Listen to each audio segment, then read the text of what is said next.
আমাদের প্রিয় চরমনার এক ভাই জামাত ইসলামকে রাজাকার ট্যাগ দিয়ে ওনার ইসলাম প্রমাণ করতে চাইলেন। আচ্ছা, রাজাকার বললে রসুলকে গালি দেওয়া হবে কেন?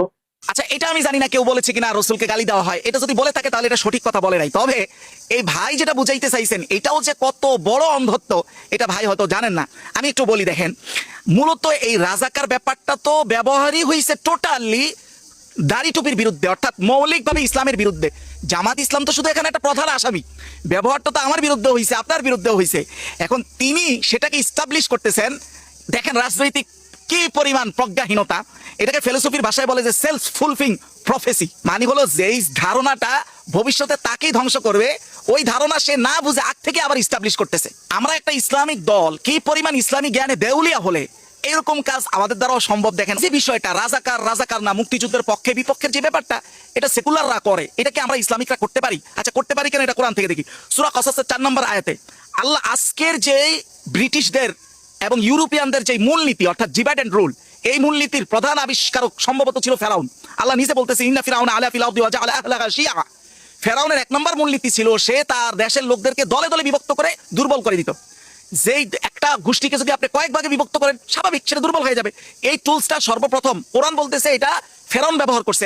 একই টুলস এখন ইসলামিকরাও ব্যবহার করে। তো রাজাকার কনসেপ্টের বিরুদ্ধে পরিপূর্ণ শিক্ষাটা হচ্ছে মক্কা বিজয়ের শিক্ষা। আসেন আরো কয়েকটা উদাহরণ দিব। আল বিদায়া ওয়ান নিহায়ার বর্ণনা। রাসূলুল্লাহ যখন মক্কা বিজয় করলেন, নির্দিষ্ট যারা ঘাতক ছিল, সরাসরি খুন খারাপের সাথে যারা যুক্ত ছিল তাদেরকে শাস্তি দেওয়া হয়েছে। কিন্তু আমভাবে মোরাল সাপোর্ট তো মক্কার সবাই দিছে রসুলের বিরুদ্ধে। কিন্তু রসুল কি বললেন?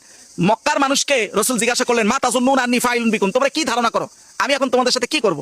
তো তারা বললো যে আখুন কারীমুন ওয়া ইবনু আখিন কারীম, যে দেখেন আপনি তো বড় মহান ভাই এবং এক মহান ভাইয়ের সন্তান।